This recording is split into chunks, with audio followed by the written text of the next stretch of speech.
30 de dezembro de 1962, William Branham prega a mensagem Senhores, é este o tempo? Nesta mensagem, a partir do parágrafo 90, na versão da tradução de Goiânia, William Branham cita 6 sonhos que 6 irmãos tiveram. Esses irmãos são Junior Jackson, irmão Biller, irmão Roy Robertson, irmão Collins, irmão Parnell e irmã Steph.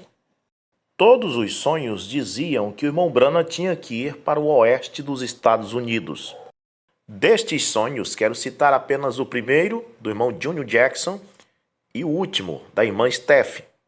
Eu disse, prossiga, irmão Jackson, e ele disse, tive um sonho, e ali estava. Eu simplesmente fiquei quieto. Escutei, observei. Ele disse, sonhei que havia uma enorme colina.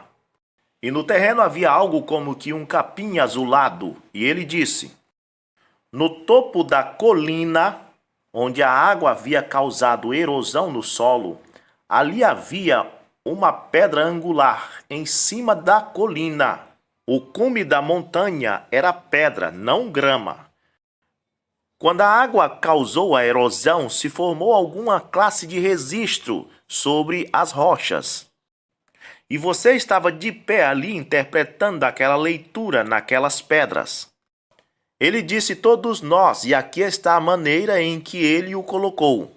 Os irmãos de Geórgia e todos os arredores estavam todos juntos te ouvindo interpretar aquelas escrituras misteriosas naquelas pedras, naquela montanha.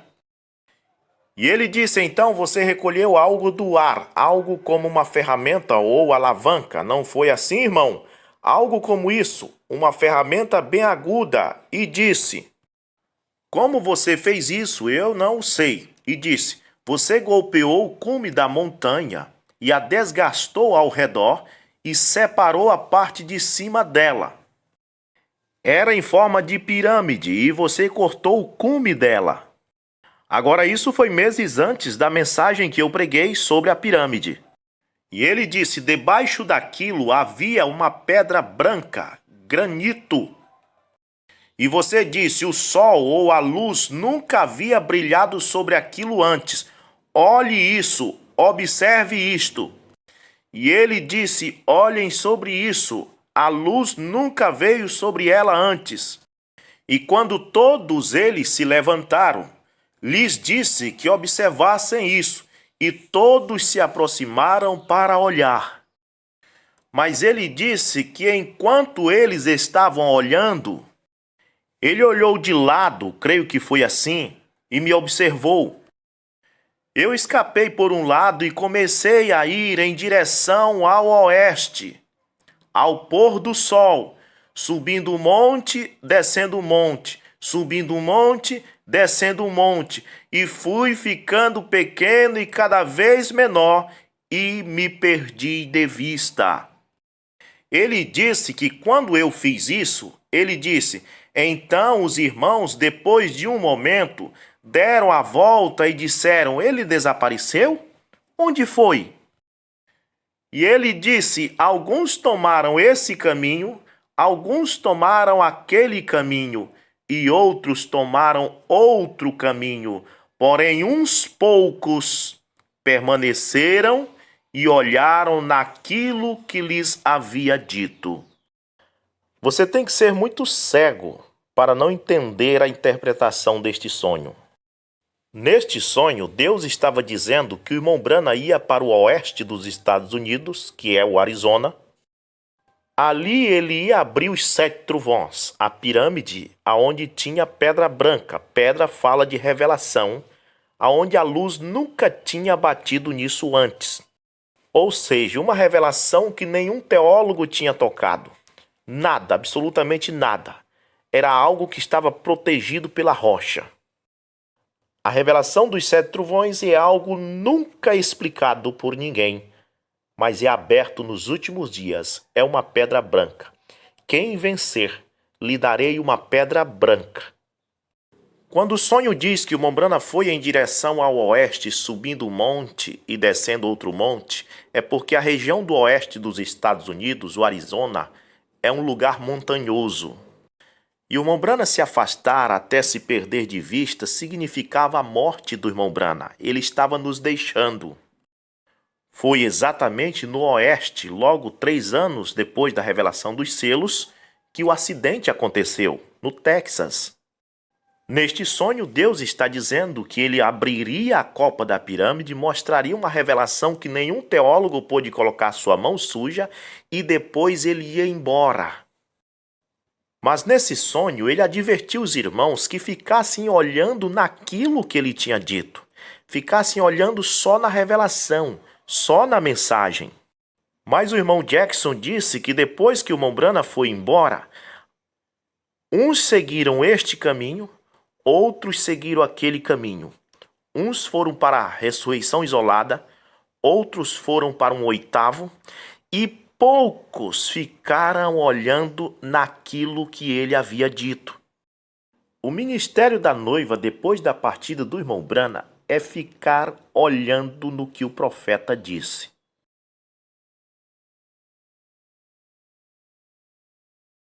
(30 de dezembro de 1962), parágrafo 139 da mensagem Senhores, é este o tempo. Então a irmã Steph, pode ser que ela não esteja aqui porque estava no hospital. Eu não sei. Está a irmã Steph? Sim, aqui está, a irmã Steph. Veio à minha casa por oração antes de ir ao hospital para uma operação. Para que Deus a ajudasse e abençoasse, ele certamente o fez. Ela disse, tive um sonho estranho, irmão Brana.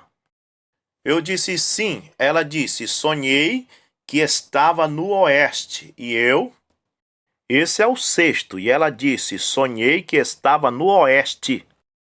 E esta é uma região de elevações. E quando olhei de pé na colina, havia um verdadeiro ancião com uma longa barba branca e um lindo cabelo que lhe descia através de sua face.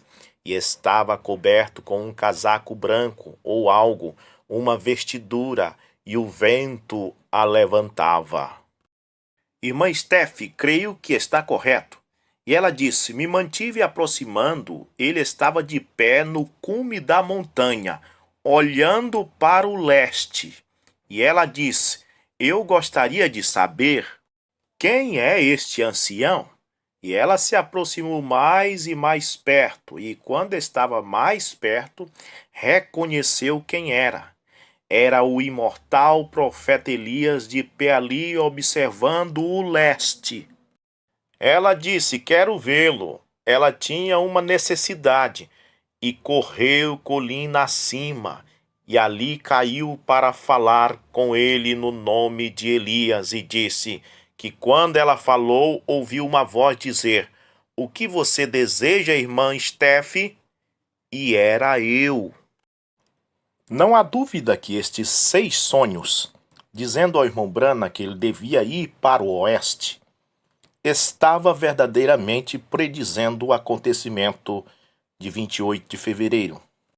Se o irmão Brana tivesse falado destes sonhos após o 28 de fevereiro, poderíamos achar que ele só falou desses sonhos porque viu a nuvem ou algum boato sobre a aparição da nuvem. Mas o que me faz ver autenticidade nesses acontecimentos é exatamente isto.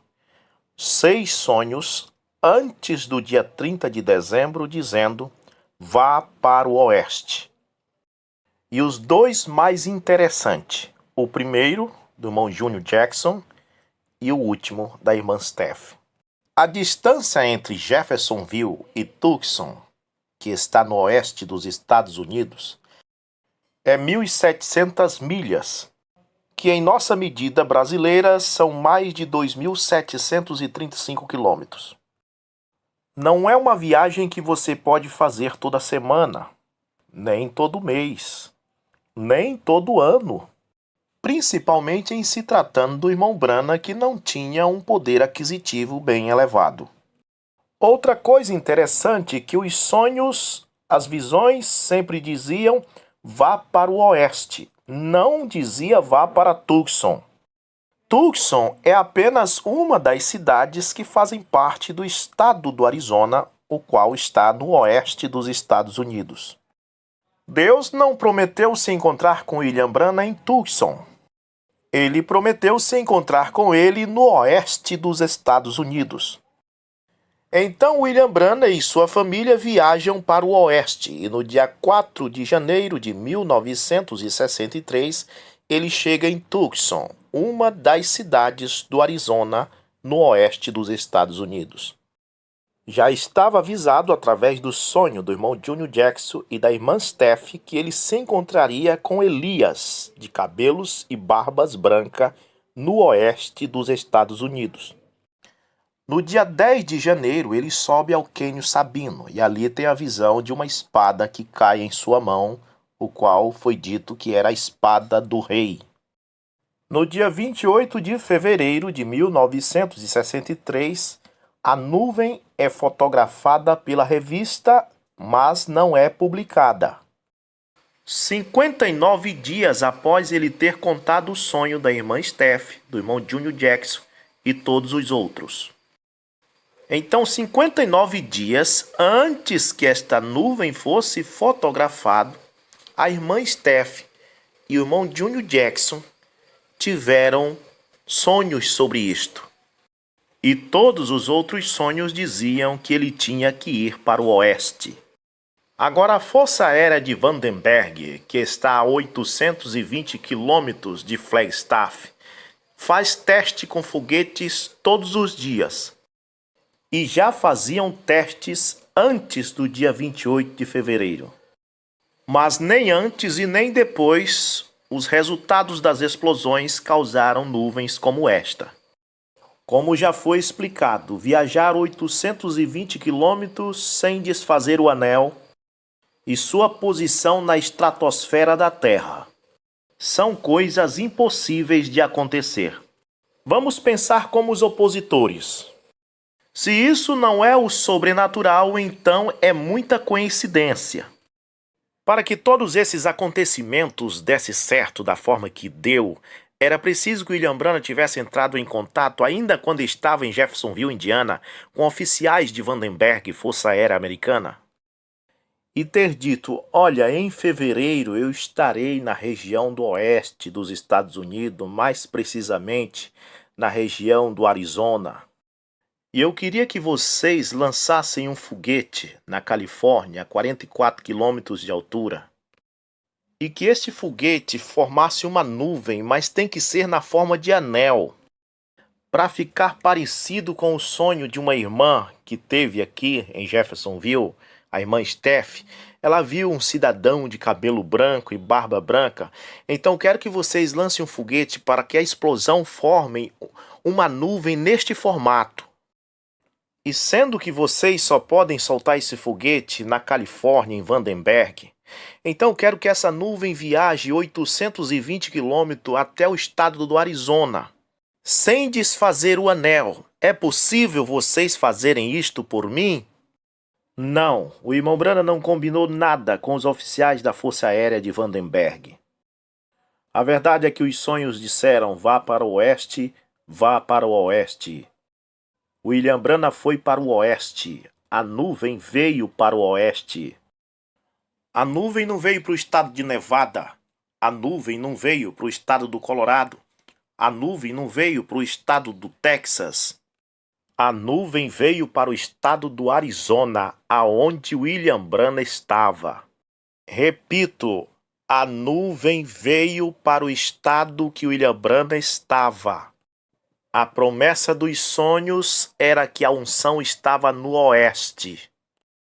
Os sonhos não diziam vá para Tucson, mas diziam vá para o oeste dos Estados Unidos. Quer mais coincidência? É, porque se não é sobrenatural, então é muita coincidência. O artigo da revista Life.